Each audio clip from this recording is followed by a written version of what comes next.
வணக்கம். கேள்விக்களம் நிகழ்ச்சிக்கு உங்களை வரவேற்கிறோம். இது மக்களின் மேடை. ஹரியானா, ஜம்மு காஷ்மீர் 2 மாநிலங்களில் சட்டமன்ற தேர்தல் நடந்து முடிஞ்சிருக்குது. வரப்போகிற 8ஆம் தேதி இந்த 2 மாநிலங்களுக்கான அந்த தேர்தலுக்கான வாக்கு எண்ணிக்கை அப்படிங்கிறது நடைபெற இருக்குது.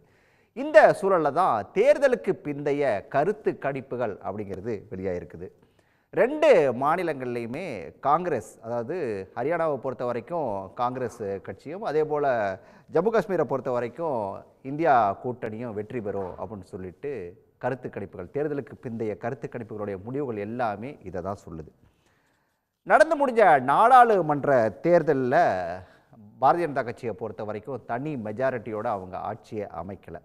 அதுக்கு பிறகு நடைபெறக்கூடிய தேர்தல் அப்படிங்கிறதுனால இது ஒரு மிக முக்கியத்துவம் வாய்ந்த ஒரு தேர்தலாக பார்க்கப்படுது. மோடி அப்படிங்கிற அந்த பிம்பம் உடைதா அப்படிங்கிறது தான் இந்த நேரத்தில் ஒரு பிரதானமான கேள்வியாக எழுந்து நிற்குது. இன்னொரு பக்கம் ராகுல் காந்திக்கான செல்வாக்கு அப்படிங்கிறது அதுவும் இந்த தேர்தல் நாடாளுமன்ற தேர்தலுக்கு பிறகு படிப்படியாக அதிகமாயிட்டு போதா அப்படிங்கிறது இன்னொரு கேள்வி. 2 மாநில தேர்தல்கள்லையும் பாஜக பின்னடைவை சந்திக்குதா அப்படிங்கிறத பற்றி தான் இன்றைய கேள்விக்களம் நிகழ்ச்சியில் விரிவாக பேசியிருக்கோம். விவாதத்தில் பங்கேற்க மார்க்சிஸ்ட் கம்யூனிஸ்ட் கட்சியிலிருந்து பேராசிரியர் அருணன், மூத்த பத்திரிகையாளர் VS சந்திரசேகரன், அதே போல் வழக்கறிஞர் ராமசுவாமி மையப்பன், அதே போல் பாரதிய ஜனதா கட்சியிலிருந்து தூத்துக்குடி செல்வம், இன்னும் சற்று நேரத்தில் காங்கிரஸ் கட்சியிலிருந்து ஆனந்த் சீனிவாசன் இணையிருக்காரு. அனைவருக்கும் வணக்கம். பேராசிரியர் அருணன் இந்த நிகழ்ச்சியை தொடங்கலாம் அப்படின்னு நினைக்கிறேன். தேர்தலுக்கு பிந்தைய கருத்து கணிப்புகளை பார்த்தோம் அப்படின்னு சொன்னால் 2 மாநிலங்கள்லையுமே காங்கிரஸுக்கு தான் ஆட்சி அமைக்கும் அப்படின்னு சொல்லுது. இதில் நாம் எப்படி எடுத்துக்கிறது இது? அதாவது இங்கே மோடியோட பிம்பம் அப்படிங்கிறது படிப்படியாக சரிஞ்சிக்கிட்டே போகுது அப்படின்னு அப்படி எடுத்துக்கலாமா? இல்லை ராகுல் காந்திக்கான செல்வாக்கு அப்படிங்கிறது உயர தொடங்கிடுச்சு அப்படின்னு அப்படி எடுத்துக்கலாமா? இல்லை இது எல்லாத்தையுமே விட்டுட்டு இது வெறும் கருத்து கணிப்பு தான் அப்படின்னு சொல்லிட்டு கடந்து போயிடலாமா? எப்படி எடுத்துக்கிறது? இந்த 2 மாநிலங்களின் தனித்துவமான பிரச்சனைகளும் உண்டு. நீங்கள் சொன்னது போல் ஒட்டுமொத்தமாக மோடி அரசினுடைய பாஜக ஆட்சியினுடைய அந்த செல்வாக்கு என்பது சரிந்து வருகிறது என்பதை கடந்த மக்களவைத் தேர்தலே பார்த்தோம். 300 சொச்ச இடங்கள் இருந்துச்சு. 400 இடங்கள் வேணும்னு மோடி கேட்டு பரப்புரை மேற்கொண்டார். கடைசியாக அவங்க 240 இடங்கள் தான் கொடுத்தாங்க. அப்போவே ஒரு பெரிய சரிவு. இப்போ மேலும் சரிவு வரப்போகுது இந்த 2 மாநிலங்களில் என்று இந்த வாக்குப்பதிவுக்கு பிந்திய கருத்து கணிப்பு காண்பிக்குது. கொஞ்சம் வித்தியாசமும் இருக்கலாம். நான் எப்போவுமே எக்ஸிட் போல் உட்பட அதை அப்படியே நம்புவது இல்லை. ஆனால் நான் இங்கே சொல்ல விரும்புவது ஜம்மு காஷ்மீர் தேர்தல், சட்டமன்ற தேர்தல் என்பது ரொம்ப முக்கியம். ஏன்னா இதுவரைக்கும் அது ஒரு மாநில சட்டமன்ற தேர்தலாக இருந்துச்சு. இப்போ மோடி ஆட்சி அந்த மாநில அந்தஸ்தை பறிச்சிட்டாங்க. அங்கே நடந்திருப்பது யூனியன் பிரதேசத்துக்கான தேர்தல். ஜம்மு காஷ்மீர் யூனியன் பிரதேசம். அந்த தேர்தலில் இப்படி மாநில அந்தஸ்தை பறித்தா பாஜக ஓட்டு போடுவாங்களா மக்கள்? ஆனாலும் அவங்க ஜம்மு பகுதியில் இருக்கக்கூடிய வாக்காளர்களை வச்சு நம்ம வந்துடலாம் அப்படின்னு ஏதோ ஒரு கணக்குகள்லாம் போட்டு அதுக்காக இந்த டீலிமிட்டேஷனை கூட எல்லாம் பண்ணி 6 சட்டமன்ற தொகுதிகள் ஜம்மு பகுதிகள் அதிகரித்து ஒரே ஒரு சட்டமன்ற தொகுதியை மட்டும் காஷ்மீர் பள்ளத்தாக்கு பகுதியில் அதிகரித்து இந்த மாதிரி பல வேலைகள்லாம் பார்த்து இன்றைக்கு தேர்தல். இந்த தேர்தலில் காங்கிரஸும் தேசிய மாநாட்டு கட்சியும் மார்க்சிஸ்ட் கம்யூனிஸ்ட் கட்சியும் 3 கட்சிகளும் இணைந்து இன்றைக்கு தொகுதி பங்கீடு செய்து போட்டியிடுகின்றன. எங்கள் கட்சி அஃப்கோர்ஸ் ஒரு இடத்துல தான் போட்டியிடுறாங்க. எங்களுடைய தலைவர் யூசுப் தாரிக் அமி அவர்கள் போட்டியிடுகிறார். ஆனால் இந்த கூட்டணி என்பது மிக முக்கியமானது. அது வெல்லும் என்பது தான் அங்கே வருகிற செய்தி. இங்கே கூட இப்போ வரக்கூடிய கருத்து கணிப்புகள் பற்றி ஜம்மு காஷ்மீருடைய காங்கிரஸ் தலைவர்கிட்ட கேட்ட பொழுது அவர் என்ன சொன்னான்னா, எக்ஸிட் போலை விட எக்ஸாக்ட் போல் இன்னும் அதிகமாக எங்களுக்கு சாதகமாக இருக்கும் என்று காங்கிரஸ் தலைவர் கொடுத்திருக்கார் பேட்டி. உண்மையிலே 8ஆம் தேதி தான் தெரியும் என்பதை நான் ஏற்றுக்கொள்கிறேன். ஒரே ஒரு குறுக்கீடு, முக்கியமான ஒரே ஒரு குறுக்கீடு. அதாவது பொதுவா சட்டமன்ற தேர்தல்கள் அப்படின்னு சொல்லி கேளுங்க. சொன்னா அந்த மாநிலத்தோட பிரச்சனைகள் தான் அங்க எதிரொலிக்கும். அந்த மாநிலத்துல என்ன விஷயங்கள் இருக்கோ அதுதான் அந்த தேர்தல் முடிவுகள் காட்டும் அப்படின்னு சொல்லி ஒரு கருத்து இருக்குது. இதை நம்ம அப்படி எடுத்துக்கலாமா, இல்ல இதை வந்து மோடி அப்படிங்கிறவரோட அந்த பிம்பம் அங்க உடைய ஆரம்பிச்சிருக்குது அப்படி எடுத்துக்கலாமா, எப்படி எடுத்துக்கிறது? இல்லை, ரெண்டும் சேர்த்து எடுத்துக்கணும். அதுதான் நான் ஆரம்பத்திலே சொன்னேன். ஏங்க அதுதான் சொல்ல வரேன். ஒரு மாநிலமே இல்லைங்க. இப்போ நம்ம தமிழ்நாட்டில் மாநில சுயாட்சி கேட்குறோம். ஜம்மு காஷ்மீரில் மாநிலமே போச்சு. இங்கே மாநில சுயாட்சியாக கேட்குறீங்கன்னு. இப்போ இந்த தேர்தல் என்பது அதோட சேர்த்து இது செஞ்சது யார்? மோடி அரசு. அப்படி என்றால் இந்த கொடுமை எவ்வளவு மோசமானது என்பதை இந்த தீர்ப்பு காண்பிக்க வேண்டும். இல்லாட்டி என்ன ஆபத்துனா, ஒரு மாநிலத்தினுடைய மாநில அந்தஸ்தை பறிச்சா கூட எங்களுக்கு ஓட்டு கிடைக்குமியா என்று ஒரு மோடி அரசு நினைச்சால் நான் சொல்லுகிறேன், இதே போல இதர மாநிலங்களிலும் மாநில அந்தஸ்தை பறிப்பார்கள். ஏன்னா பாருங்க, ஜம்மு காஷ்மீரில் மாநில அந்தஸ்தை பறித்தோம், ஒன்றும் பெரிய பாதிப்பு இல்லை, எங்களுக்கு ஓட்டு போட்டிருக்காங்க மக்கள்னா. அதனால சொல்ல வர்றேன், இது எவ்வளவு முக்கியம். இது ஒரு தனிப்பட்ட ஒரு முக்கியமான பிரச்சனை. இதுவரைக்கும் இந்திய வரலாறு காணாத பிரச்சனை. எந்த ஒரு மாநில அந்தஸ்தையும் மாநிலத்தையும் வந்து ஒழிச்சதில்லை. அது யூனியன் பிரதேசமாக ஆக்குனதில்லை இதற்கு முன்பு இருந்த எந்த ஒரு ஒன்றிய அரசும். இந்த கொடுமையை செய்தது மோடி அரசு. அதற்கு பிறகு தேர்தல், அது உச்சநீதிமன்றம் சொல்லி இப்போ 10 வருஷம் ஆச்சு தேர்தல் நடந்து. இப்போ இது செப்டம்பருக்குள்ளே நடத்தணும்னால இப்போ நடத்துகிறாங்க. அதனால சொல்ல வர்றேன், இந்த தேர்தலில் ஜம்மு காஷ்மீர் எவ்வளோ முக்கியம். ஒட்டுமொத்தமாக மோடி அரசினுடைய பிம்பம் உடையுது. இன்னொரு புறம் ஜம்மு காஷ்மீரில் இப்படி ஒரு பெரிய அநீதி நிகழ்ந்திருக்கு, இதற்கு தக்க பதிலை அந்த மக்கள் தருவார்கள், தர வேண்டும் என்று நாம் எதிர்பார்ப்போம். இப்போ ஹரியானாவுக்கு வர்றேன். ஹரியானாவிலும் இதே பிரச்சனை தான். கடந்த மக்களவை தேர்தலையே மோடியுடைய பிம்பம் உடைஞ்சிருக்கு. 10 எம்பி தொகுதிகள் ஏற்கனவே 2019 10 இருந்துச்சு பாஜகட்ட. இப்போ 5 இடங்கள் தான் பாஜகட்ட, மீதி 5 இடங்கள் காங்கிரஸ் கிட்ட போயிடுச்சு. இப்போ சட்டமன்ற தேர்தல். இந்த சட்டமன்ற தேர்தலில் இந்த ஒட்டுமொத்தமான மோடி அரசு, அதே நேரத்தில் மாநில பிரச்சனைகள். அந்த மாநிலத்திலையும் இந்த மோடி ஒன்றிய அரசுக்கு இடையில் பார்த்திங்கன்னா நிறைய ஒரு ஒன்றுபட்ட ஒருங்கிணைந்த பிரச்சனைகள் இருக்குது. உதாரணமாக விவசாயிகள் பிரச்சனை. 3 சட்டங்கள் கொண்டாந்து விவசாயிகளை ஒடுக்குனது. இதில் ரொம்ப பாதிக்கப்பட்ட மாநிலங்களில் ஒன்று ஹரியானா. அதே போல் இந்த அக்னி வீர் திட்டம், அந்த ஹரியானாவிலேருந்து ரொம்ப பேர் இராணுவத்துக்கு போவாங்க. போனால் 20-25 வருஷம் இருக்கலாம். இப்போ இந்த அக்னி வீர் திட்டத்தில் ஒரு 4 வருஷம் தான் இருக்க முடியும், அதுக்கு பிறகு ஓடியாரணும். பிறகு இந்த மல்யுத்த வீராங்கனைகள் பிரச்சனை, அவங்கள எந்த அளவுக்கு அசிங்கப்படுத்தினாங்க. அசிங்கப்படுத்தினவரை எப்படி மோடி அரசும் பாஜகவும் தூக்கி பிடிக்குது. அவங்கெல்லாம் இன்றைக்கு காங்கிரஸில் இணைஞ்சு அங்கே பிரச்சாரம். இதெல்லாம் சேர்ந்து நின்று தான் நீங்கள் வந்து ஹரியானாவில் பாஜக நிச்சயமாக தோல்வி அடையும் என்று எல்லா வகையான அந்த கருத்து கணிப்புகளும் சொல்லுகின்றன. இது மட்டும் உண்மையானால் ஆகும் என்று தான் நான் நினைக்கிறேன். ஏன்னா அதுக்கு தான் இந்த காரணங்கள் சொல்கிறேன். நிச்சயமாக மோடி அரசுக்கு மிகப்பெரிய ஒரு தோல்வியாக இருக்கும். இன்னும் பழையபடி பிரதமர் ஆகிட்டார். ஏற்கனவே சரிஞ்சு அப்படி வந்து வேறு வழி இல்லாமல் பிரதமராக வந்து உட்காந்துருக்காரு. ரொம்ப நியாயமாக பார்த்தா அவர் தோல்வியை ஒப்புக்கொண்டு, அவங்க தான் ஆட்சி அமைக்கிறாங்க, கூட்டணி பலம் இருக்குது, நான் மறுக்கல. ஆனால் வேற ஒருவரோட பிரதமர் பொறுப்பை கொடுத்துருக்கணும். ஏன்னா உங்கள் தலைமையில் தனிப்பெரும்பான்மை இருந்தது, இப்போ உங்கள் தலைமையில் தனிப்பெரும்பான்மை இல்லை, விலகி இருக்க வேணாமா? அவர் வந்து மீண்டும் பிரதமர் ஆகிட்டார்.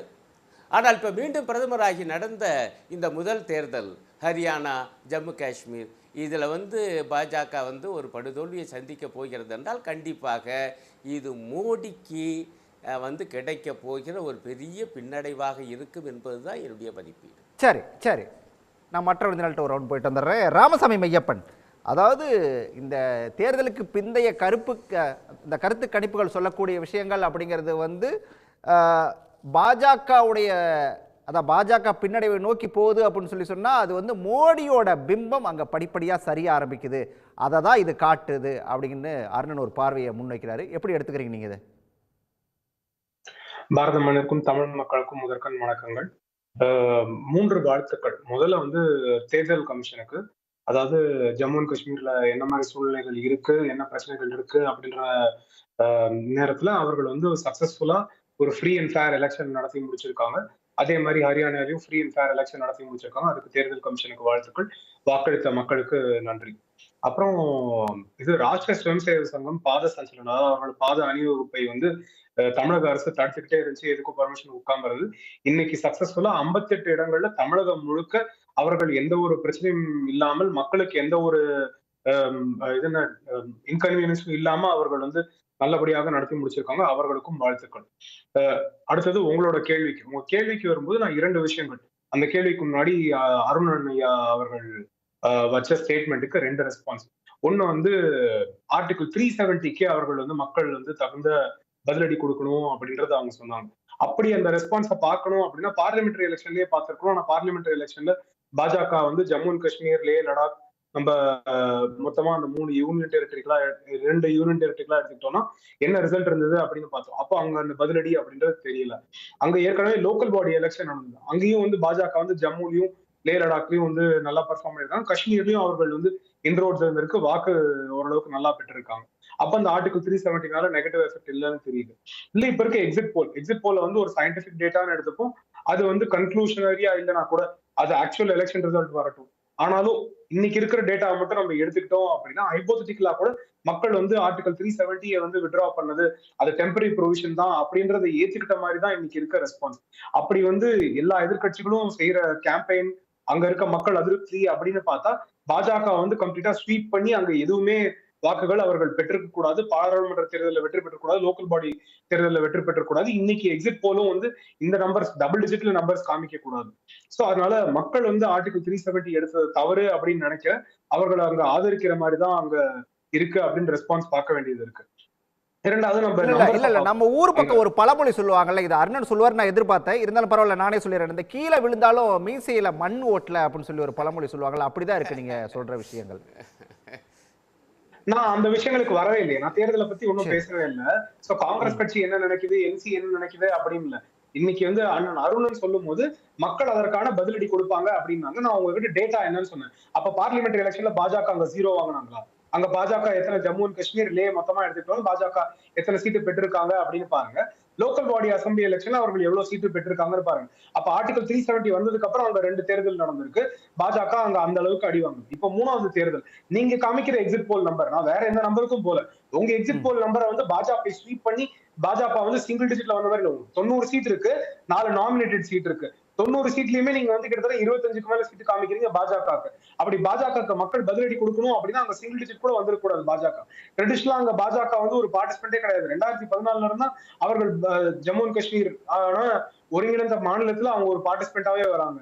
அப்படிங்கும்போது பாஜக இன்னைக்கு நல்லா பெர்ஃபார்ம் பண்ணிருக்காங்கன்னா அது அதற்கான ரெஸ்பான்ஸ் கிடையாதுன்றதா உங்களோட நம்பர் காமிக்குது. சோ உங்க நம்பர் தப்பு அப்படின்னு நீங்க சொல்லுங்க. அப்ப நான் வந்து மீசையில மண்ண ஓட்டல அப்படின்னு சொன்ன ஸ்டேட்மெண்ட் வந்து தப்பா இருக்கும், கரெக்ட் அப்படின்றத நான் எடுத்துக்கிறேன். உங்க நம்பர் தப்புன்னு நீங்க எடுத்துக்கோங்க. அது ஒண்ணு. இரண்டாவது விஷயம், தேர்தலோட கணக்கு அவங்க சொல்றாங்க. இப்போ இருக்க எக்ஸிட் போல் நம்பர்ஸ் மட்டும் நம்ம எடுத்துட்டோம்னாலே அதிகபட்சமா காமிக்கிறது 41. அங்க அது வந்து என்சி, காங்கிரஸ், சிபிஐஎம் சேர்ந்த ஒரு அணிக்கு அவர்களால இன்னும் ஆட்சி அமைக்கக்கூடிய எபிலிட்டிக்கு வரல. அப்ப பாஜக தகுந்த பதிலடி கொடுக்கிறார்கள் அப்படின்னா பாஜக கொடுக்கறதுக்கு அவர்கள் வெற்றி பெற்றிருக்க வேண்டும். நீங்க கொடுக்குற நம்பர்ஸ் வந்து கம்பைன்டு நம்பர்ஸ் மொத்தமா ஜம்மு அண்ட் காஷ்மீர்ல யாருக்குமே இன்னும் அறுதி பெரும்பான்மை கிடையாது. எந்த ஒரு கூட்டணிக்குமே அறுதி பெரும்பான்மை கிடையாது. சோ அங்க 4 வெவ்வேறு கூட்டணிகள் வந்து போட்டியிடுறாங்க. அப்ப அங்க அந்த பொசிஷன் அங்க இழுபறி இருக்கிறது. மக்களோட திறன் என்ன அப்படின்றது, மக்களோட எண்ணம் என்ன அப்படின்றது ஆக்சுவல் ரிசல்ட் அன்னைக்கு பார்க்கலாம். அன்னைக்கு வேற ஏதாவது கூட்டணி வர்றதுக்கான வாய்ப்பு இருக்கான்னு பார்க்கலாம். சிங்கிள் ஆர்டிஸ்ட் பார்ட்டி யார் வராங்களோ, என்சிபியா, நேஷனல் காங்கிரஸ் பார்ட்டியா இல்லாட்டி பாஜகவா அப்படின்றத பொறுத்து, நேஷனல் கான்பரன்ஸா இல்ல பிஜேபியான்றத பொறுத்து எந்த ஆட்சி அமையும் அப்படின்றத நம்ம பார்க்க முடியும். இன்னைக்கு அந்த டிட்டர்மினேஷனை நம்மளால பண்ண முடியல. அது ஜம்மு அண்ட் காஷ்மீர் பொறுத்த வரைக்கும் அப்படின்றதான் உண்மையான கண்ணோட்டம் நினைக்கிறேன். சரி, அடுத்தது ஹரியானாவுக்கு. ஒரே ஒரு பாயிண்ட் பேராசிரியர் குறிக்கிறாரு உங்ககிட்ட. ராஜா இல்லை ஒன்றும் இல்லை அவர் 370 பற்றி பேசினார். பட் நான் குறிப்பிட்ட விஷயம் எப்படியாப்பட்ட ஒரு அநீதின்னு மக்களிடம் எதுவும் சொல்லாமல் நாங்கள் ஆட்சிக்கு வந்தால் 370வது பிரிவை நீக்குவோம் என்று பாஜக சொன்னது உண்மை, நான் மறுக்கலை. ஆனால் நாங்கள் ஆட்சிக்கு வந்தால் ஜம்மு காஷ்மீருடைய மாநிலத்தையே காலி பண்ணுவோம், மாநில அந்தஸ்தையே பதிப்போம்னு சொன்னாங்களா? சொல்லாமலே அந்த வேலையை செஞ்சுருக்காங்க. இது எப்படி இதர மாநிலங்களுக்கும் மிகப்பெரிய ஆபத்து என்பதை சொன்னேன் என்பதை மட்டும் பதிவு பண்ணுறேன். சரி, அதுல 2 விஷயங்கள். ஒன்று, இந்த வாட்டி அவர்களோட ப்ராமிஸ், பாஜகவோட ப்ராமிஸ், பாஜக ஆட்சிக்கு வந்தால் ஸ்டேட் ரூட் வந்து திரும்பி வந்துரும் அப்படின்றது தான் அவர்களோட கண்ணோட்டமும். அது மட்டும் இல்ல, ஸ்டேட்ஹுட்டுக்கு அவங்க எப்பவுமே ப்ராமிஸ் பண்ணியிருக்காங்க. உச்சநீதிமன்றத்துல அவங்க தாக்கல் பண்ண அஃபிடவிட் வந்து ஸ்டேட்ஹுட் திரும்பி வந்துரும். உச்சநீதிமன்றமும் எலெக்ஷனுக்கு அப்புறமா ஃப்ரீ அண்ட் ஃபேர் ஸ்டேட்ஹுட் அப்படின்றதுதான். ஏங்க அங்க ஏங்க மட்டும் அங்க லா அண்ட் ஆர்டர், ஏங்க அங்க ஏங்க டெரரிஸ்டோட அதை இன்ஃப்ளூயன்ஸ், பறிச்சிங்க. இது எல்லாமே ஏங்க என்ன பொசிஷன் இருக்கு இல்ல அப்படின்றத பறிக்கிற பார்த்து. அதிகாரத்தை இன்னைக்கு அந்த டூல் யாரு எவ்வளவு கொடுத்தா? இம்ப்ரூவ் ஆயிருக்கு, லா அண்ட் ஆர்டர் சிச்சுவேஷன் எவ்வளவு பெட்டரா இருக்கு, இது டெரரிசமோட இது எவ்வளவு குறைஞ்சிருக்கு. நம்ம சரி ஏர்லி சரி 90s நம்ம பார்த்திருக்கோம், ஏர்லி 2000s பார்த்திருக்கோம் டெரரிசமோட இன்ஃப்ளூயன்ஸ் என்ன இருந்திருக்கு அப்படின்னு. ஹரியானால 10 இயர்ஸ் ஆன்டி இன்கம்பன்சி இருக்கு. எல்லா எக்ஸிட் போல்ஸையும் பார்த்தா பாஜக தோல்வி அடைகிற மாதிரி தான் இருக்கு. அதனால அங்க தோல்விக்கான வாய்ப்பு அதிகம் அப்படின்றதா தெரியுது. ஆனா எக்ஸாக்ட் நம்பர்ஸ் என்னன்றது நம்ம க்ளோஸா வாட்ச் பண்ணணும்.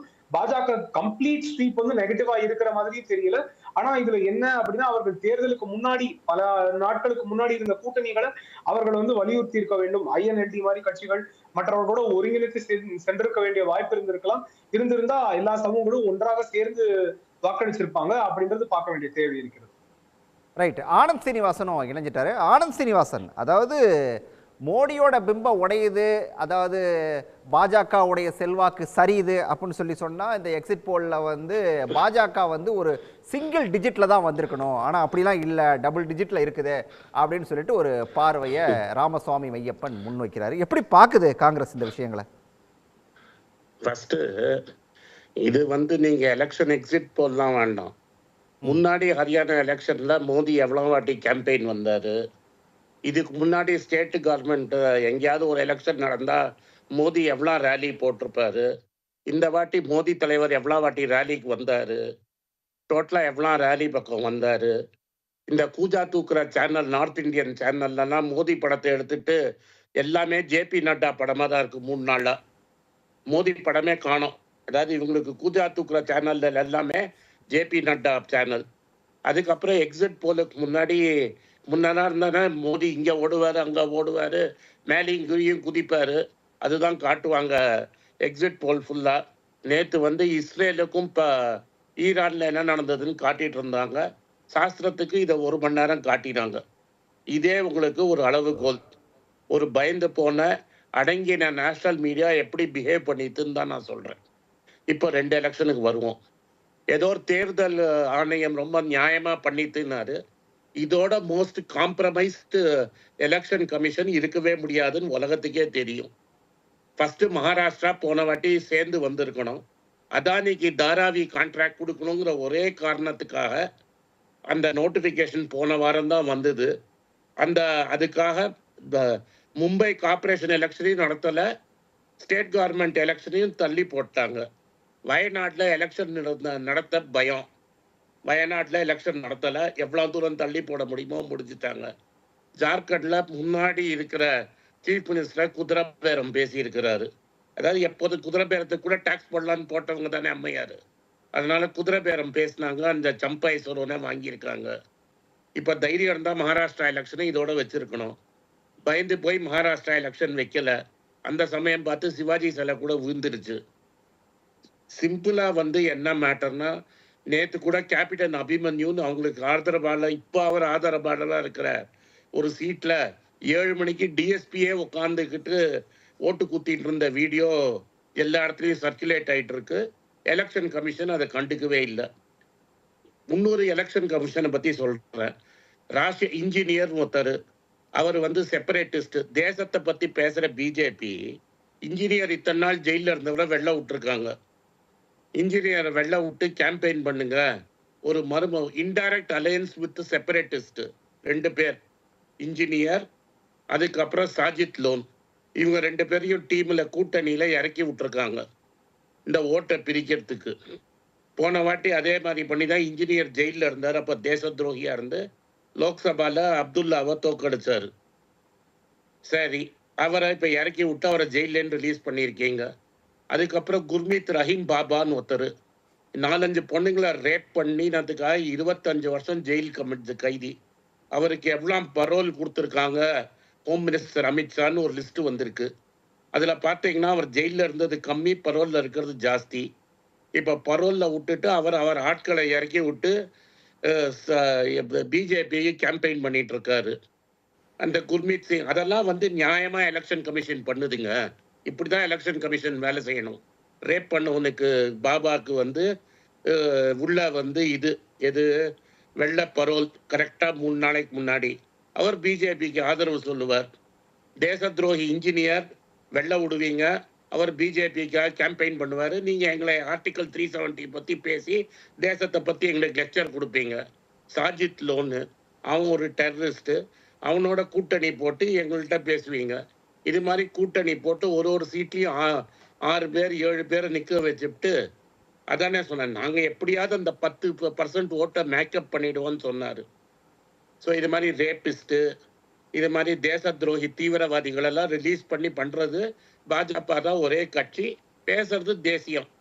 இதெல்லாம் ஸ்டேட்டட் ஃபேக்ட்ஸ். கடைசியில் எவ்வளோ அது இப்போ நாங்கள் ஒரு பண்ணி காமிச்சோம் சம்பவம். நீங்கள் மட்டும் குதிரை பேரம் பேச மாட்டீங்க, எங்களுக்கும் குதிரை பேரம் பேச தெரியும்னு 3 மணி மட்டும் இவங்களுக்கு ஓட்டு போடுன்னு ஒருத்தர் சொல்லிட்டு இருந்தாரு. 4:30 மணிக்கு பார்த்தா ராகுல் காந்தியை கட்டி பிடிச்சிட்டு இருந்தாரு. அது பேர் ஹிந்தியில் பலட்வார்னு பேரு. உங்களுக்கு மட்டும்தான் வெட்ட தெரியுமா? கத்தி 2 பக்கமும் வெட்டும். அவர் தான் தலித் சமுதாய தலைவர் அசோக் தன்வர், பிஜேபியோட தலித் ஃபேஸு அப்படின்னு சொல்லிட்டு இருந்தாரு. இவங்க என்ன பண்ணாரு, கட்டரு எங்களோட தலைவி குமாரி சைலஜா எங்க கட்சிக்கு வந்துருவாங்க, காங்கிரஸ் ஆன்டி தலித் பார்ட்டி அப்படின்னு சொல்லிட்டு இருந்தாரு. இந்த தன்வரே சொல்லிட்டு இருந்தாரு, சைலஜாவை வா வான்னு கூப்பிட்டுட்டு இருந்தாரு. வான்னு கூப்பிட்டு இருந்தவர் எலெக்ஷன் முடியறதுக்குள்ள இந்த பக்கம் தாவிட்டாரு. இது நாங்க கொடுத்தது வெறும் ஒரு சாம்பிள் தான். இத்தனை நாளா நீங்க பண்ணிட்டு இருக்கீங்க பாரு சம்பை சரோன்னு.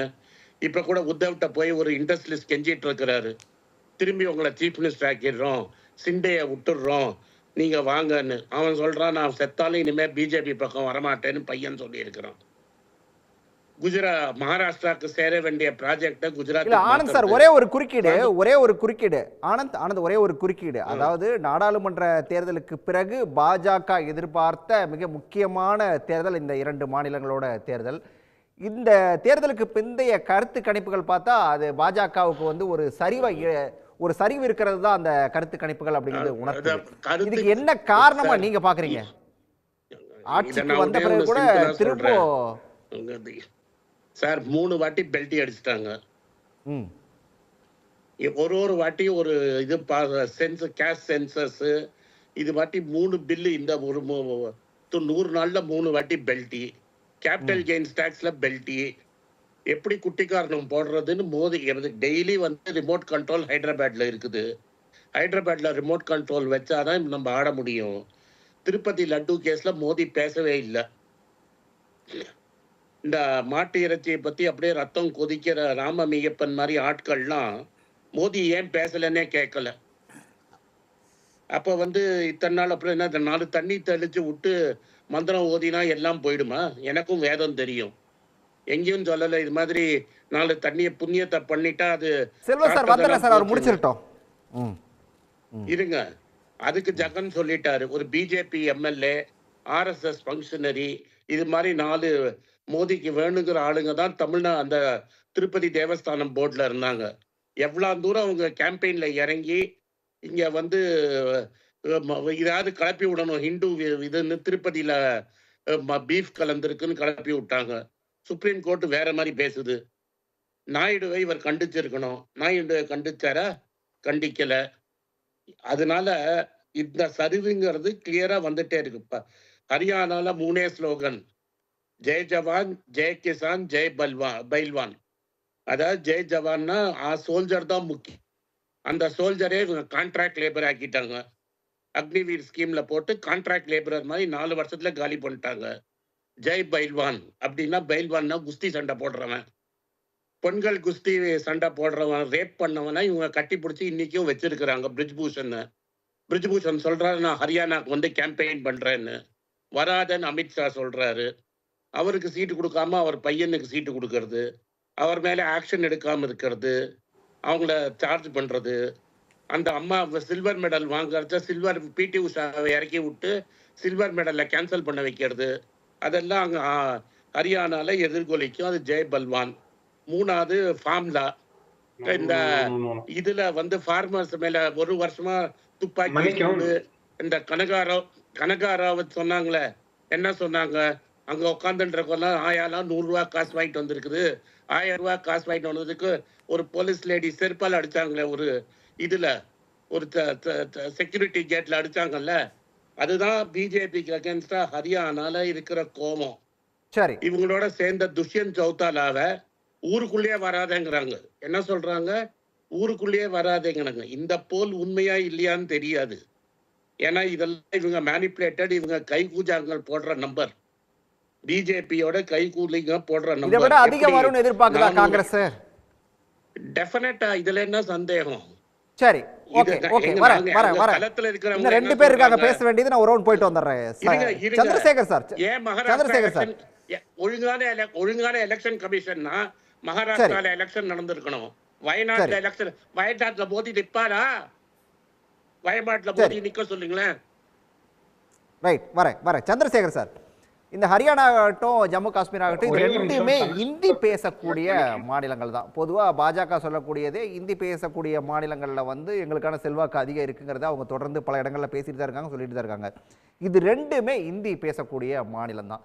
ஆனால் அங்கே ஏன் பாஜகவுடைய செல்வாக்கு சற்று குறைஞ்சதா தெரியுது?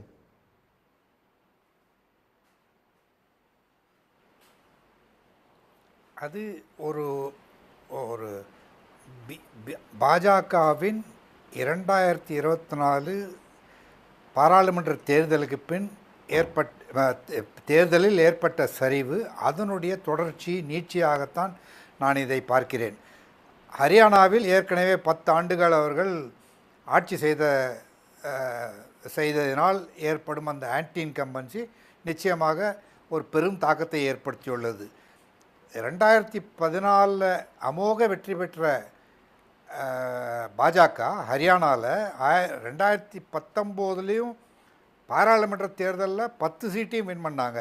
ஆனால் 6 மாதத்துக்குள்ளே நடந்த அந்த சட்டசபை தேர்தலில் ஒரு இழுபறி நிலைமையில் தான் அவங்க வந்து அந்த துஷ்யந்த் சௌதாலாவோட அந்த கட்சியோட 10 எம்எல்ஏக்களை வைத்து கொண்டு தான் அவர்கள் ஆட்சி அமைத்தார்கள். அப்பொழுதே அவர்களுக்கு வந்து ஒரு மைனாரிட்டி அரசு தான். பிஜேபிக்கு சுத்தமாக ஃபுல்லாக மெஜாரிட்டி கிடைக்கல.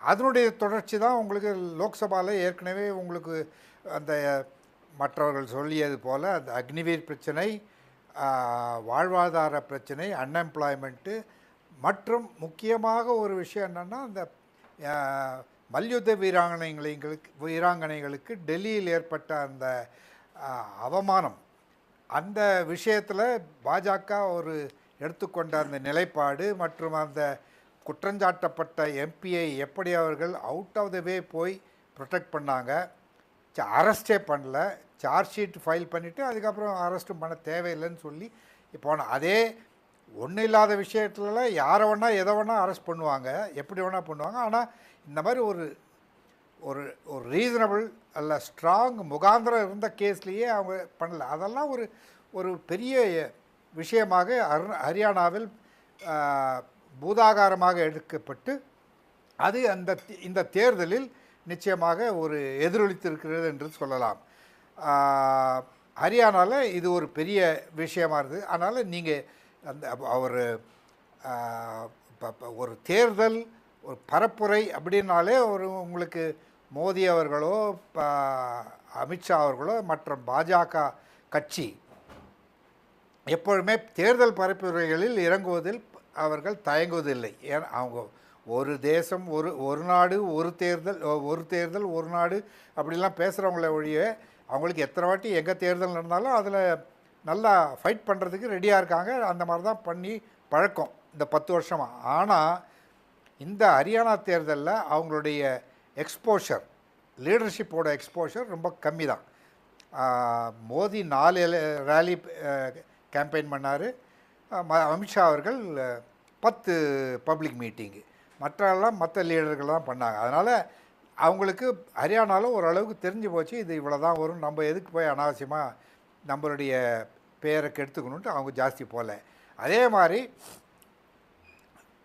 காஷ்மீரில் ஜம்மு காஷ்மீரில் இவங்க ஒரு ப்ரொஃபஸர் அருணன் சொன்ன மாதிரி 370 நாங்கள் ஒழிப்போம்னு அவங்களுடைய காலாகாலமாக அவங்களுடைய ஸ்டாண்ட் அதை எடுத்தார்கள். ரைட்டு, அந்த டெசிஷன் எடுத்தாங்க. அதை கூட எப்படி எடுத்தாங்கன்னா ஓவர் நைட்டு அந்த 2019 பாராளுமன்றத்தில் வின் பண்ணதுக்கப்புறம் வந்த முதல் செஷனில் என்ன பண்ணாங்கன்னா அந்த 370 ஸ்கிராப் பண்ணுறதுக்கு முன்னாடி ஒரு ஒரு 2-3 நாள் ஒரு பெரிய டெரர் அட்டாக் வரப்போகுது, இன்டெலிஜென்ஸு ஏஜென்சிஸ் எங்களுக்கு இந்த மாதிரி பண்ணுறாங்க அது பண்ணுறாங்கன்னு சொல்லி பிரசிடென்ட்ஸ் ரூல் மாதிரி ஏதோ ஒன்று கொண்டு வந்து உடனே அந்த பில்லை கொண்டு வந்து அந்த 370 ஸ்கிராப் பண்ணாங்க. ஆனால் இப்போ வந்து ஸ்டேட்வுட் அதுக்கப்புறம் என்ன பண்ணாங்க, ஸ்டேட்வுட்டையும் அந்த 370 அப்ரிகேட் பண்ணும்போது ஸ்டேட்வுட்டையும் எடுத்தாங்க. அதுதான் இன்னும் ஒரு புரியாத புதிர். எதற்காக ஸ்டேட்வுட்டை அந்த மாநில அந்தஸ்தை எதற்காக பறிக்கணும், அது இன்னும் யாருக்கும் புரியாத புதிர். ஆனால் அதில் ஒரு விஷயம் என்னென்னா, யூனியன் பிரதேசமாக வைத்து கொண்டால் அது சட்டம் ஒழுங்கும் அவர்கள் கையிலே இருக்கும், அதனால் டெல்லியிலிருந்து ஆளலாம். அப்படி அது ஒரு 5 வருஷம் அது செஞ்சாங்கன்னு வச்சுங்க. இப்போ வந்து பெரிய ஸ்பெக்குலேஷன் என்னென்னா, பாஜக அதனுடைய இப்போ மற்ற கட்சிகளுடன் சேர்ந்து ஒருவேளை அரசு அமைப்பார்களானால் அப்பொழுது இந்த ஸ்டேட்வுட்டை திருப்பி கொண்டு வரலாம். இல்லை என்றால் எதிர்கட்சிகள் ஆளுவதற்கான ஒரு கட்டாயம் ஏற்பட்டால் அப்பொழுது இந்த மாநில அந்தஸ்து திரும்ப கொடுக்கப்படுமா என்பது இன்னும் ஒரு டெஃபினட் ஆன்சர் கிடையாது. ஏன்னா இவங்க கமிட்மெண்ட்டெல்லாம் ஒன்றும் இல்லை. என்ன இருக்கிற ஸ்டேட்டஸை பிடுங்கிட்டு அப்புறம் பார்லிமெண்ட்டில் நாங்கள் ஏர்லியஸ்ட் பண்ணுவோம் நாங்கள் எலெக்ஷனே நடத்துகிறதா இல்லை. பட் சுப்ரீம் கோர்ட் ஒரு டெட்லைன் கொடுத்த உடனே இப்போ பண்ணுறாங்க. ஸ்டேட்வுட் கூட இப்போ யார் அரசு அமைப்பார்கள் அதை பொறுத்து தான் அந்த ஸ்டேட்வுட் இருக்குது.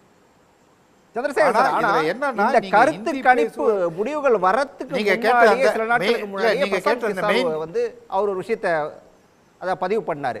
மோடியோட செல்வாக்கு சரிஞ்சிருச்சு, அவரோட முகத்துல வந்து இப்போ ஒரு பயமும் பதட்டமும் தெரிய ஆரம்பிச்சிருக்கு அப்படின்லாம் கூட சொன்னாரு. இதை எப்படி எடுத்துக்கிறது? அதான் நீங்கள் அந்த கேட்ட அந்த முதல் கேள்விக்கே நான் அந்த பதிலையும் இதுக்கும் சேர்த்து கொடுக்குறேன். என்னன்னா, அவங்க ஹிந்தி பேசும் மாநிலங்களிலும் அவருடைய பழைய மோடி இமேஜ் என்பது நிச்சயமாக ஒரு சர்க்கிள் ஏற்பட்டுள்ளது, ஒரு சரிவு ஏற்பட்டுள்ளது. அது உங்களுக்கு பார்லிமெண்ட்லேயே பார்த்தோம். அந்த ஒடிசா, ஆந்திர பிரதேஷ், பீகார் இந்த 3 ஸ்டேட்டும் இல்லைன்னா இவங்க நிச்சயமாக பவரையே லூஸ் பண்ணியிருக்கலாம். அந்த ஒரு நிலைமை ஏற்பட்டது. இப்பொழுது வந்து இந்தி பேசும் மாநிலங்களில் நிச்சயமாக ஒரு சரிவு ஏற்பட்டுள்ளது. இப்பொழுது வரப்போகும் மகாராஷ்டிரா, ஜார்க்கண்ட் தேர்தலிலும் இவர்களுக்கு எவ்வளவு தூரம் மக்கள் செல்வாக்கு இருப்பது என்பது நமக்கு தெரிய வரும். ஏன்னா இவங்களுக்கு மகாராஷ்டிராலே எலெக்ஷனே கூட வைக்கிறதுக்கு கொஞ்சம் பயந்தாங்க. இப்போ வேறு வழி இல்லாமல் எலெக்ஷன் வச்சாகணும். இன்னும் ஒரு வாரம் 10 நாளில் உங்களுக்கு அனௌன்ஸ்மெண்ட் கூட வரும். அதனால் இந்தி பேசும் மாநிலங்களில் என்னவோ ஒரு தனி செல்வாக்குன்னு சொல்ல முடியாது. அவர் பிரைம் மினிஸ்டர் நல்லா ஹிந்தியில் பேசுவார், அதனால் அந்த மாநிலங்களில் நல்ல ஒரு பெரிய செல்வாக்கு இருந்ததே ஒழிய, இப்போ இவர்களுடைய ஆட்சி 10 ஆண்டு கால ஆட்சிக்கு பிறகு இவர்களுடைய அந்த ஆட்சி கொடுத்த அந்த விதம் ஏற்கனவே ஒரு நாட்டில் ஒரு இம்ப்ரெஷனை கிரியேட் பண்ணியிருக்கு. அந்த இம்ப்ரெஷன் கொஞ்சம் சரிஞ்சு தான் இருக்குது. அதனால் உங்களுக்கு லோக்சபாவில் சரிவு ஏற்பட்டது. அந்த சரிவு இன்னும் தொடர்கிறது. இந்த 2 மாநிலங்களை பிறகு வரப்போகிற மகாராஷ்டிரா, ஜார்க்கண்ட், அதற்கு பிறகு தில்லி, அதற்கு பிறகு அடுத்த வருடம் நடக்கப் போகும் பீகார் மாநிலத்தில் நடக்கப் போகும் அந்த சட்டசபை தேர்தல், இதெல்லாம் சேர்த்து தான் உங்களுக்கு இந்த அரசோட ஃப்யூச்சரே டிபெண்ட் ஆகிருக்குன்னு சொல்லலாம். பாஜகவுடைய எதிர்காலம் கேள்விக்குறியாக மாறி இருக்குது. என்ன நினைக்குது பாஜகன்னு செல்வத்திட்ட கேட்டுருவோம். மோடியோட செல்வாக்கு சரிய தொடங்கிடுச்சு அப்படிங்கிற வாதத்தை பாஜக எப்படி பார்க்குது செல்வம்? சன் நியூஸ் தொலைக்காட்சி நிறுவனத்திற்கு நெறியாளர் அண்ணன் ராஜா திருவேங்கடம் அவர்களுக்கு, என்னுடைய சக பங்கேற்பாளர்களுக்கு, தொழில்நுட்ப கலைஞர்களுக்கு என்னுடைய வணக்கம். இதில் இப்போ நம்ம எல்லாமே வந்து ஸ்பெக்குலேட்டிவாக தான் பேசிக்கிட்டு இருக்கோம், அதாவது யூகங்களின் அடிப்படையில் பேசிக்கிட்டு இருக்கோம். நீங்கள் எக்ஸிட் போல் வந்து சொல்கிறது எல்லாமே சரின்னு சொல்லி நாங்களும் கூட கடந்த காலங்களில் 2014 நடந்து முடிந்த 18வது நாடாளுமன்ற தேர்தல் முடிவுகள் வந்து, அதாவது எக்ஸிட் போல் இதெல்லாம் பார்த்தீங்கன்னா பாரதிய ஜனதா கட்சி மட்டுமே 350 இடங்களுக்கு மேலே ஜெயிக்கும்லாம் சொன்னாங்க. அதை நாங்களும் கூட பெருசாலாம் நம்பினோம். ஆனால் முடிவு கொஞ்சம் மாற்றமாக இருந்தது. ஆனாலும் கூட பாரதிய ஜனதா கட்சி தனிப்பெருங்கட்சியாக வந்து இன்றைக்கு ஆட்சி அதிகாரத்தில் தொடர்ந்து 3வது முறை மரியாதைக்குரிய பிரதமர் நரேந்திர மோடி அவர்கள் 3வது முறை தொடர்ந்து பிரதமராக இருக்கிறார். அது ஒரு பக்கம். இப்ப தனி மெஜாரிட்டி இது வந்து இப்ப யூகங்களின் அடிப்படையில் பேசுறோம். அதான் இல்லை, நான் ஒத்துக்கிட்டு சார். அதாவது இப்போ ஜம்மு காஷ்மீரில் ஆர்டிகல் 370 நாங்கள் ஆட்சிக்கு வந்தால் ஆர்டிகல் 370 நாங்கள் எடுப்போம்னு சொல்லி தேர்தல் வாக்குறுதியில் கொடுத்த எலெக்ஷன் மேனிஃபெஸ்டோவில் தேர்தல் அறிக்கையில் சொல்லித்தான் வாக்குகளை பெற்று நாங்கள் அதுக்கு பிறகு ஆட்சி அதிகாரத்துக்கு வந்த பிறகு ஆர்டிகல் 370 எடுக்க வேண்டி வந்தது. ஐயா சந்திரசேகர் அவர்கள் வந்து கொஞ்சம் அவர்கள் வந்து வேற வழியே இல்லாமல் ஒரு உண்மையை ஒத்துக்கிட்டாங்க. ஆர்டிகல் 370 எடுத்து அந்த மாநில அந்தஸ்தை மாற்றி யூனியன் பிரதேசமாக மாற்றியதால் மத்திய அரசுக்கு நேரடியான ஆட்சி அதிகாரம் வருவதால் அங்கே சட்ட ஒழுங்கு பிரச்சனையை சரி செய்ய முடியும் என்பது ஒரு காரணமாக இருக்கும்னு சொல்லி ஐயாவை ஒத்துக்கிட்டாங்க. நான் இன்னும் என்ன சொல்கிறேன்னா, ஆர்டிகல் 370 இருந்திருந்தால் மாநில அரசு உரிமையும் இருந்திருந்தால் மத்திய அரசாங்கம் நேரடியாக தலையிட்டிருக்க முடியாது. அங்கே சட்ட ஒழுங்கு பிரச்சனை. இன்றைக்கு நான் மனச்சாட்சி உள்ளவர்களை கேட்கிறேன், ஜம்மு அண்ட் காஷ்மீரில் இருக்கிற மக்கள் நிம்மதியாக இருக்கிறார்களா இல்லையா? அதாவது இந்த ஆர்டிகல் 370 எடுத்த பிறகு அங்கே கலவரம் அன்னு சொல்ல போனால் தீவிரவாதிகளுடைய ஊடுருவல் குறைந்திருக்கிறது இல்லையா? இதை நீங்கள் அவங்க மனச்சாட்சி விட்டுருவோம். இன்னொன்று, இப்போ எனக்கு முன்னால் பேசிய நண்பர் ராமசாமி மெய்யப்பன் கூட சொன்னாங்க, நாடாளுமன்ற தேர்தலிலும் அதுக்கு பிறகு நடந்த உள்ளாட்சி தேர்தலிலும் பாரதிய ஜனதா கட்சி வெற்றி பெற்றிருக்கிறது என்று. அதுக்கு அது இன்னொரு இது சொல்கிறேன். கடந்த காலங்களில் 13% வாக்குகள் பதிவான காலங்கள் உண்டு. ஜம்மு காஷ்மீரில் வெறும் 13% மக்கள் மட்டுமே வாக்களித்திருக்கிறார்கள். ஆனால் இன்றைக்கு நடந்து முடிந்த சட்டமன்ற தேர்தலில் 63.88%, ஏறக்குறைய 64% மக்கள் வாக்களித்திருக்கிறார்கள். இதை நீங்க பாஜக மேல இருக்கக்கூடிய அதிருப்தியால கூட இருக்கலாம்ல. நீங்க ஐயா பாரதிய ஜனதா கட்சி தான் இந்த வாக்களிக்கிற சுதந்திர இல்ல என்ன அனுமதிங்க. அதாவது பாரதிய ஜனதா கட்சி இந்த வாக்களிக்கிற சுதந்திரத்தை பாதுகாப்பை நமக்கு வழங்கி இருக்கிறது என்று மக்கள் வாக்களித்திருக்கிறார்கள் என்று நாங்கள் நினைக்கிறோம். ஒன்று. ரெண்டாவது, இந்த எக்ஸிட் போல்ல கூட சிங்கிள் லார்ஜஸ்ட் பார்ட்டியாக, அதாவது ஒரு தனிப்பட்ட பெரும்பான்மை பெறக்கூடிய கட்சியாக பாரதிய ஜனதா கட்சி தான் வரும் என்று அங்கே சொல்கிறார்கள். அதுபோக மக்கள் ஜனநாயக கட்சி மெஹபூபா முஃப்தி தலைமையிலானவங்க தனியாக போட்டியிடுறாங்க. பாரதிய ஜனதா கட்சி தனியாக போட்டியிடுகிறது. தேசிய மாநாட்டு கட்சியும் காங்கிரஸும் கம்யூனிஸ்டும் சேர்ந்து போட்டியிடுறாங்க. ஆனாலும் கூட பாரதிய ஜனதா கட்சி தனிப்பெரும் கட்சியாக வெற்றி பெறும் என்றுதான் அந்த எக்ஸிட் போல் தேர்தலுக்கு பிந்தைய கருத்து கணிப்பு தெரிவிக்கிறது. ஒன்று. ரெண்டாவது, நான் என்ன நினைக்கிறேன், என்னுடைய தனிப்பட்ட கருத்து என்னன்னா, அந்த மெஹபூபா முஃப்தி அவருடைய மக்கள் ஜனநாயக கட்சி இருக்கு பாருங்க, அது தேர்தலுக்கு பிறகு ஒரு முக்கியமான ரோல் பிளே பண்ணுவாங்களோன்னு நான் நினைக்கிறேன். எனக்கு அது நானும் யூகத்தின் அடிப்படையில் தான் சொல்கிறேன். அதனால் பாரதிய ஜனதா கட்சியை பொறுத்தவரையிலே மரியாதைக்குரிய பிரதமர் நரேந்திர மோடி அவருக்கு செல்வாக்கு சரிந்து விட்டதாக இவர்கள் நினைப்பது அவர்களுடைய விருப்பமாக இருக்கலாம் அல்லது கற்பனையாக இருக்கலாம், அது அவங்களுடைய உரிமை. அது போக கடந்த காலங்களில் அம்மையார் இந்திரா காந்தி அவர்கள் 1969 காங்கிரஸ் சிண்டிகேட் என்று பிரிந்த பொழுது அன்றைக்கு மிகப்பெரிய தலைவர்கள் எல்லாம் புறந்தள்ளிவிட்டு அந்த அம்மையார் வந்து இந்திரா காங்கிரஸ் என்ற ஒரு கட்சியை ஆரம்பிக்க வேண்டிய ஒரு நிலை ஏற்பட்டுச்சு. அன்றைக்கு என்ன இந்திரா காந்தி அம்மாவுக்கு செல்வாக்கு குறைஞ்சிட்டு சொன்னாங்களா? அதனால ஒரு சட்டமன்ற ஒரு மாநிலத்தினுடைய தேர்தல் வந்து அந்த கட்சியினுடைய தலைவரின் செல்வாக்கை அப்படியே மாற்றிவிடும் என்று நினைப்பதிலே எனக்கு உடன்பாடு இல்லை. ஏன்னு கேட்டீங்கன்னா, வெற்றி தோல்வி மாறி மாறி வரும். நான் இன்னொரு உதாரணத்துக்கு கூட நான் சொல்லணும்னு சொன்னால், 1977 மக்கள் திலகம் எம்ஜிஆர் ஆட்சியை பிடிக்காரு.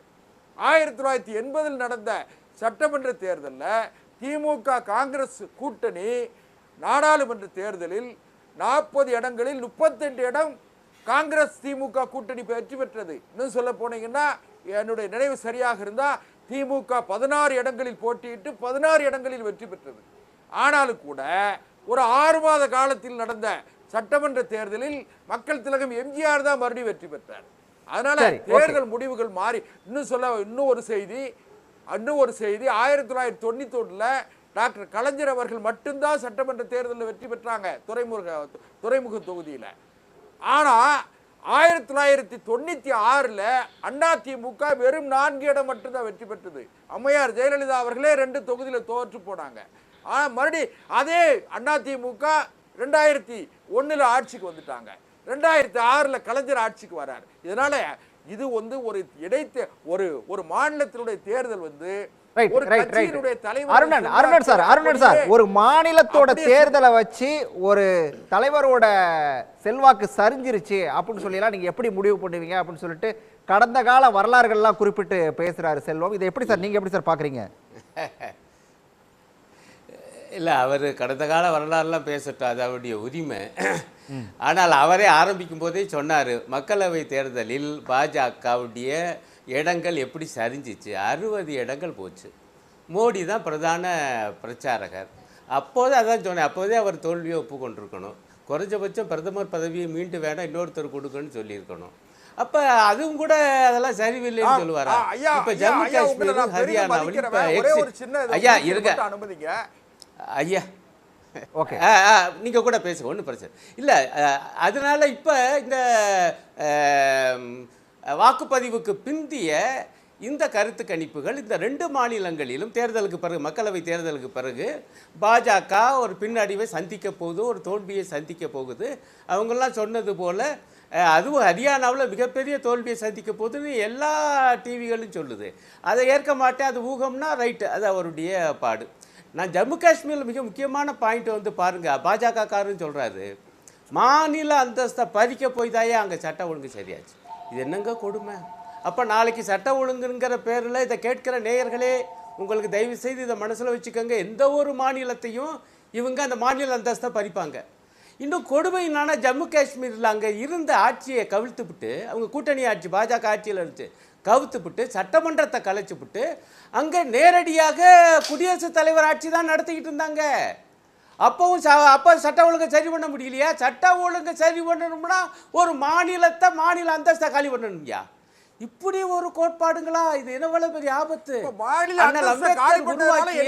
கூட்டாட்சி கோட்பாடு ஜம்மு காஷ்மீர்ல அமைதி நிலவுகிறது. சொல்லுங்க ஐயா, ஐயா ராஜா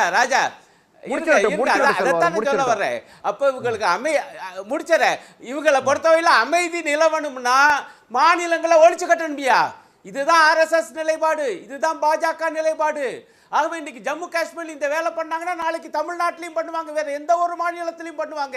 மாநிலங்களே இல்லாமல் ஆக்கி இந்த நாட்டை நேரடியாக ஒற்றையாட்சி முறைக்கு படிப்படியாக கொண்டு போவதுதான் இவர்களுடைய சதி திட்டம். ஒரே நாடு ஒரே தேர்தல். உச்சநீதிமன்றம் என்ன சொல்லியிருக்கு? மாநிலம்ல இருந்து அது இதுல யூனியன் பிரதேசம் ஆனதுக்கான காரணம் என்ன, அதை எப்படி மாநிலமாக மாற்றணும் அப்படின்றது அஃபிடவிட்லயும் ஃபைல் பண்ணிருக்காங்க. உச்சநீதிமன்றம் ஏற்றுக்கொண்டிருக்கு. ப்ரொசீஜரையும் ப்ராசஸையும் அடாப்ட் பண்ணிருக்காங்க. ப்ரொசீஜர் அடாப்ட் பண்ணாம யாரும் பண்ணல. சோனியா இந்தியா மாநிலங்கள் பிரிக்கப்பட்டிருக்கு, யூனியன் உருவாக்கப்பட்டிருக்கு, அதுக்கப்புறம் மாநிலங்கள் வந்திருக்கு. மன்னிக்கணும், இந்த மாதிரி சட்டத்துக்கு புறமான விஷயங்களை சொல்ல வேண்டாம். பொலிட்டிக்கல் ஒப்பீனியன்ஸ் உங்களோட, நீங்க மூத்தவர், உங்களோட பொலிட்டிக்கல் சட்டத்துக்கு புறம்பா என்னத்தையும் இல்ல. ராமசாமி மையப்பன் அவர் சட்டத்துக்கு புறம்பா என்ன குறிப்பிட்டாரு? பேசாதீங்க. என்னங்க மோசமான ஃபாலோ பண்ணாம ஸ்டேட்ல இருந்து உச்சநீதிமன்றமே அடாப்ட் பண்ணிருக்காங்கன்னு உச்சநீதிமன்றம் தீர்ப்பு வழங்கி இருக்கு. அதுக்கப்புறம் எப்படி மாநில அந்தஸ்தை பறிச்சதல்ல, மாநில அந்தஸ்தை பறிச்சதை அவங்க ரொம்ப வருத்தத்தோட சொல்லியிருக்காங்க. தயவு செய்து தவறா போய் பேசாதீங்க மையப்பன். அதை சேலஞ்ச் பண்ணிருக்காங்க உச்சநீதிமன்றம், இல்ல அது தவறு அப்படின்னு சொல்லியிருக்காங்க. அப்ப இப்ப வந்து சேலஞ்ச் ஏங்க, இப்ப வந்து சேலஞ்ச். முதல்ல எப்படி போய் சொன்னீங்க?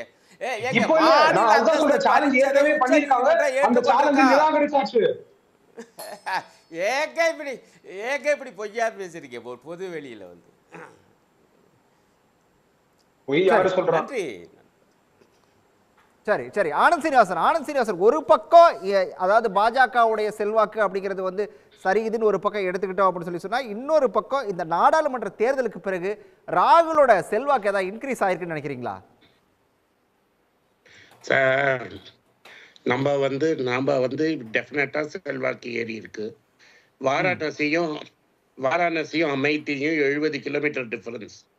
ம் அமேத்தியில ராகுல் காந்தி எங்களோட ஒரு கடைக்கோடி தொண்டரை நிக்க வச்சு பிஜேபியோட ஸ்டார் லீடரை நாங்க ஜாஸ்தி மார்ஜின், மோடி ஜெயிச்சதோட ஜாஸ்தி மார்ஜின்ல ஜெயிச்சிருக்கோம். இந்த எலெக்ஷனை விட்டுருங்க. சார் அவர் எங்களோட தோத்துருக்காரு கடைக்கோடி சார். தொண்டர் ராகுல் காந்தி ஏற்கனவே தோத்துருக்காரு. அதே அதே சார், கொஞ்சம் இருங்க அதே சார். அதே நான் தோக்கலன்னு சொன்னேனா? நான் தோக்கலன்னு சொன்னேனா? சொல்லுங்க. நான் தோக்கலன்னு சொன்னேனா? ப்ளீஸ், நான் தோக்கலன்னு சொன்னா அவர் வரணும். நான் தோக்கலன்னு சொல்லிய ராகுல் காந்தி தோத்த இடத்துல ஒரு கடைக்கோடி தொண்டரை வச்சு மோடியோட ஜாஸ்தி மார்ஜின்ல ஒரு கேபினெட் மினிஸ்டரை காலி பண்ணியிருக்கோம். ஃபர்ஸ்ட் ராய்பரேலியில முன்னாடி காங்கிரஸ்ல இருந்து குதிரை பேரம் பேசி போன நிக்க வச்ச போது கூட 3,70,000 ஓட்டுல ராகுல் காந்தி ஜெயிச்சிருக்கிறாரு. வாரணாசியில 10 லட்சம் ஓட்டுல ஜெயிக்க போறேன்னு ஒருத்தர் சொன்னவர் 1,50,000 ஓட்டுல ஜெயிச்சிருக்கிறாரு. அதுல முதல் 4 ரவுண்ட் ட்ரெயிலிங். சார் ஒரு நம்பர்னால அதிகம் சார். சார் அரசியல்ல ஒரு எண்ணிக்கை இருக்கிறது, ஒரு எண்ணிக்கை கூட வாங்கினா அவங்க தான் பார்லிமெண்ட் போவாங்க. என்ன சார் ஆனந்த் சீனிவாஸ் சார் மாதிரி மூத்தவங்க எப்படி பேசுறீங்க? நான் கத்தவே இல்ல. இப்ப நான் ஒரு சேலஞ்ச் வைக்கிறேன். தப்பு தப்பா சொல்லாதீங்க. வயநாட்டுல ஏன் எலெக்ஷன் வைக்க பயப்படுறீங்க? வயநாட்டுல எலெக்ஷன் வைங்க. ஏன் நீங்க தானே எலெக்ஷன் ரொம்ப புரியாது. அங்க அங்க சூழ்நிலை சரியானவங்க டிலே பண்றீங்க. மகாராஷ்டிரால எலெக்ஷன் வைங்க. மும்பை கார்ப்பரேஷன் எலெக்ஷனை 1.5 வருஷமா தள்ளி போட்டிருக்கீங்க. பாம்பே கார்ப்பரேஷன் எலெக்ஷனை 1.5 வருஷமா தள்ளி போட்டு சார் வச்சுதானே ஆகணும். இன்னைக்கு வைங்க. வயநாடு மோடி நிக்கிறாரா? பிஜேபி நிக்க வைக்கிறீங்க வயநாட்டுல? நீங்க வயநாட்டுல நிக்க வைக்கிறீங்களா? எதுக்கு நிக்கணும்? யாரு உங்க கேண்டிடேட்? நீங்க தான் பிரியங்கா காந்தி நிக்க வைக்கணும். உங்களுக்கு அந்த தேவை இருக்கு. மோடி பிரதமர் மோடி வந்து யாரு உங்க கேண்டிடேட்? வாரணாசி தொகுதியில் வெற்றி பெற்றிருக்கார். கேண்டிடேட் யாருன்னு உங்களால சொல்ல முடியாது. யாரோ எங்க கட்சியின் உங்க எலெக்ஷன் கமிஷன் உங்க கைக்கூலியா இருக்கிறதுனால, எலெக்ஷன் கமிஷன் பிரியங்கா கைக்கூலியா இருக்கிறதுனால நீங்க எலெக்ஷனை அனௌன்ஸ் பண்ண முடியல. வயநாட்டுல உங்களால யார் நிக்க வைக்க போறீங்க? சந்திரசேகர் நிக்கிறீங்களா? ராஜீவ் சந்திரசேகர் நிக்கிறாரா? யாரு நீங்க யாரை நிப்பாட்ட போறீங்க சொல்லுங்க. யாரை நிக்க வைக்கிறீங்க? பிரியங்கா காந்திவா? பிரியங்கா காந்திவா சொல்லுங்க சார். பிரியங்கா காந்தி தான் நிக்க போறாங்க வயநாட்டுல. பிரியங்கா காந்தியா உங்க வேட்பாளர்? நிக்கிறதுக்கு ரெடி. எலெக்ஷன் வைக்கிறதுக்கு எதுக்கு ஓடி போறீங்க? எலெக்ஷன் சார், அதெல்லாம் ஓட வேண்டியது. மகாராஷ்டிரால எலெக்ஷன் விட்டு ஓடி போயிட்டீங்க. வயநாட்டுல எலெக்ஷன் இல்ல. பாம்பே கார்ப்பரேஷன் எலெக்ஷன் இல்ல. தாண்டல சார். சார் காங்கிரஸ் கட்சி பாரத் ஜோடோ யாத்திரை நடத்தி நியாய யாத்திரை ராகுல் காந்தி கேஸ்ல 99 இடங்களை தாண்ட முடியவில்லை. நீங்க பேசி காங்கிரஸ் கட்சி 100 இடம் பெறல. அத சொல்லுங்க. முடிக்கிட்டு செல்வோம். 2 பேரும் ஒரே நேரத்துல பேசுறீங்கன்னா கேட்காது. ஆனந்த் இருங்க. அதுக்கப்புறம் லே பத்தி ரொம்ப பேசினாங்க. லேல 2 சீட்ல ஒரு சீட்டு ரெபல் ஜெயிச்சு காங்கிரஸ்ல திரும்பி சேர்ந்துட்டாரு. இன்னொரு சீட்டு காங்கிரஸ் ஜெயிச்சிடுச்சு. இன்னைக்கு என்ன, அங்க வான்சுக் அப்படிங்கிற பெரிய லீடர், ஒரு காலத்துல மோடி பிரியரா இருந்தவர், 150 பேரை கூட்டிக்கிட்டு டெல்லிக்கு சத்தியாகிரகத்துக்கு வராரு. டெல்லி வாசல்ல அந்த 150 பேர் டிஃபேக்டோ ஹவுஸ் அரெஸ்ட், அதாவது அரெஸ்ட் சொல்லாம டெல்லிக்குள்ள வரவிடாம தடுத்து நிறுத்தி இருக்கீங்க. மக்கள் ஆதரவு இருக்குல்ல உங்களுக்கு. லேல மக்கள் உங்களுக்கு ஓட்டு போடுறாங்கல்ல, அப்ப ஏன் பயப்படுறீங்க? அவரை விடுங்க. அவர் என்ன கேட்கிறாரு? நான் வந்து ராஜ்காட்டுக்கு வரேன், காந்தி சமாதிக்கு என்ன நடக்க விடுன்னு கேட்கிறாரு. பயந்து போய் டெல்லிக்கு வெளில அந்த 150 பேரை நிறுத்தி வச்சிருக்கீங்க. இது மாதிரி பயந்து ஃபார்மரை நிறுத்தினீங்க, பயந்து போய் வான்சுக்க நிறுத்தி வச்சிருக்கீங்க. அப்புறம் எங்க உங்களுக்கு சப்போர்ட் இருக்குன்னா வான்சுக்க நடக்க விடுங்களேன். அவர் என்ன தகராறு பண்ணாரா? ரவுடிசம் பண்ணாரா? இல்ல உங்களை மாதிரி சர்தாஜிகளை காலிஸ்தானின்னு சொன்னாரா? அவரை நடந்து ராஜ்காட்டு வரைக்கும் நடக்க விடுங்களேன். பயந்துட்டீங்க. அதே மாதிரி பாம்பேல எலெக்ஷன் படுகொலை செய்யறாரு சார். என்ன சார்? நாங்க அதுக்கு மன்னிப்பு கேட்டோம். குஜராத்துக்கு நீங்க மன்னிப்பு கேட்டீங்களா? மன்னிப்பு கேளுங்க. குஜராத்ல பண்ணது நீங்க வந்து ரேப் பண்ணவங்க ஜெயில விடுவீங்க. பிராமணர்கள் ரேப் பண்ணான்னு சொல்ற கட்சி நீங்க. பிராமணர்கள் நல்லவர்கள், ரேப் பண்ணா நல்லதுன்னு சொல்றவங்க நீங்க. பிராமணர்கள் ரேப் பண்ணா நல்லதுன்னு சொல்ற கட்சி நீங்க. அந்த மாதிரி யாரும் சொல்லல. மன்னிக்கணும். உங்க அபிப்பிராயம் எந்த இதுலயும் கிடையாது சார். எந்த ஆவண அடிப்படையில் பேசுறீங்க? முழுக்க தவறா பேசுறீங்க. ஒரு பொது தொலைக்காட்சி நிறுவனம் இந்த மாதிரி ஒரு இந்த மாதிரி ஒரு இன்கரெக்டான ஒரு ஸ்டேட்மெண்ட் யாரு வேணா பொது தளத்துல வச்சிட்டு இருக்கலாம். எல்லாமே சரியான விஷயம். எல்லாருக்கும் வாய்ப்பு கிடைக்குது. அடுத்தது எனக்கும் வாய்ப்பு கொடுங்க. நானும் அப்படியே ஒரு 10 ஸ்டேட்மெண்ட் சொல்றேன். எல்லா டிவி சேனலும் எல்லாத்தையும் எடுத்துக்கிட்டோம். பில்கிஸ் பானு கேஸ்ல இருங்க. இந்த டிவி சேனல் இத அக்செப்ட் பண்ணிக்குது. இந்த ஸ்டேட்மெண்ட்ஸ் வந்து அக்யூரேட். இது ஃபேக்ட். பில்கிஸ் பானு கேஸ்ல ஒரு பிஜேபி எம்எல்ஏ வந்து இந்த ரேபிஸ்ட் எல்லாம் நீங்க தண்டிச்சு அந்த வெள்ள விட்டீங்களே, அந்த வெள்ள விட்டவங்க எல்லாம் ஏன் வெள்ள விட்டீங்கன்னு கேட்டா பிராமணர்கள்லாம் நல்லவர்கள்னா என்ன அர்த்தம்? அவர் பிராமணர் அதனால வெள்ள விட்டோன்னு சொன்னார் ஒரு பிஜேபி எம்எல்ஏ. அதனால்தான் நான் சொல்றேன், உங்க பிஜேபி எம்எல்ஏ ஜெயிச்சவர் தான் எலெக்ஷன் இந்த வாட்டியும் ஜெயிச்சிருக்கிறாரு. அவர் சொன்னார் அவர் பிராமணர் வெள்ள விட்டோன்னு. அந்த கேஸ்ல செய்திகள் இல்லைன்னு சொன்னா நீங்க எதுக்காக சார் தப்பா பேசாதீங்க சார். என்ன பேசாம நீங்க தப்பா பேசுறீங்க, நானா பேசுறேன்? நான் கேட்டது சிம்பிள். தப்பா பேசாதீங்க சார். நான் கேட்டது சிம்பிள் சார். பாம்பேல இருக்கிற எலெக்ஷனை நீங்க ஏன் தள்ளி போட்டிருக்கீங்க சார்? பாம்பேல இருக்கிற எலெக்ஷன் வைப்பாங்க சார். மகாராஷ்டிரால தள்ளி போட்டிருக்கீங்க. நவம்பர் மாத கடைசிக்குள்ள மகாராஷ்டிராவில் தேர்தல் நடைபெறும். பாரதிய ஜனதா கட்சி வெற்றி பெறும். வைக்கல. சரி ஏன் வைக்கல? ஏன் வைக்கல? நீங்க சொல்றீங்களா? நேரம் குறைவா இருக்கு. Election commission right. Chandrasekhar sir, இந்த 2 மாநிலங்களோட தேர்தல் முடிவு அப்படிங்கிறது வந்து தேசிய அரசியலில் என்ன மாதிரி தாக்கத்தை ஏற்படுத்தும்? சுருக்கமா சொல்லுங்க சார்.